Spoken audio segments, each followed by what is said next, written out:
रजस्वला को लेकर के बहुत से लोग बहुत सारे प्रश्न करते हैं कि रजस्वला कैसे मानना चाहिए, कैसे नहीं मानना चाहिए। बहुत से लोग मेरे से जिज्ञासा प्रकट करते हैं। रजस्वला, उसको हमारे शास्त्रों में ऋतु स्नान कहते हैं। ऋतु स्नान में क्या करनी चाहिए, क्या नहीं करनी चाहिए। ऋतु स्नान होते ही हमारे शास्त्रों के नियम से जिस समय ऋतु आया तुरंत तत्काल हमको पहले स्नान कर लेनी चाहिए। यदि रात को 12 बजे भी आपको ऋतु स्नान आया है, कई लोग क्या करते हैं, रात तो है चलो सो जाते हैं, सुबह तो नहाना है बोल के सो गए, ऐसा नहीं। जितना समय ऋतु स्नान हुआ तुरंत स्नान करना चाहिए आपको। स्नान करने के बाद बाल धो के नहाना चाहिए। 3 दिनों तक के हमको रसोई कक्ष प्रवेश नहीं करना चाहिए, पूजा स्थान में नहीं जाना चाहिए, देव स्थल में नहीं जाना चाहिए। इन सारी चीजों को, यानी कोई भी धर्म कर्म, माला जप आदि नहीं करना चाहिए।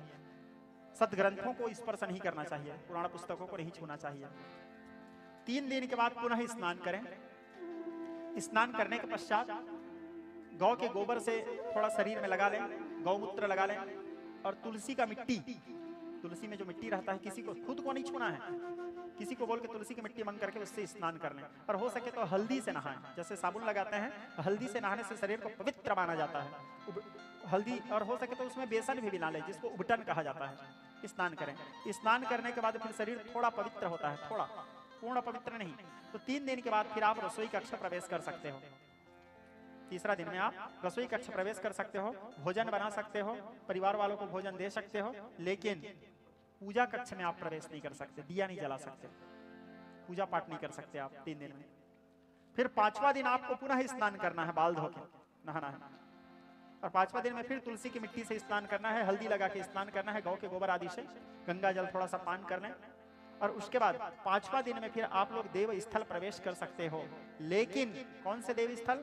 राम जी का, कृष्ण जी का, विष्णु जी का, लक्ष्मी माता का, इन लोगों का आप पूजा कर सकते हो। चाहो तो भगवान के लिए भोग आदि बना सकते हो।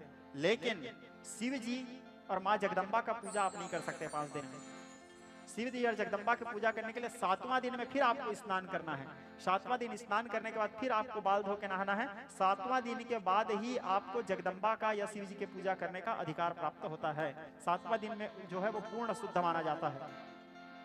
7वां दिन में पूर्ण शुद्ध माना जाता है, तो शिव जी और माता की पूजा 7वां दिन में ही करना चाहिए। और 3 दिन तक तो फिलहाल किसी का पूजा नहीं करना चाहिए। अब आगे आप लोग अपने आप में बुद्धिमान हो, आपको जैसे उचित लगे वो कीजिए आप लोग। मैं नहीं बोल रहा हूँ कि आप ऐसे करो या वैसे करो, मैं जो यहाँ लिखा है, जो हमारे सदग्रंथों में कहा गया है, उसके बारे में आपको बताया।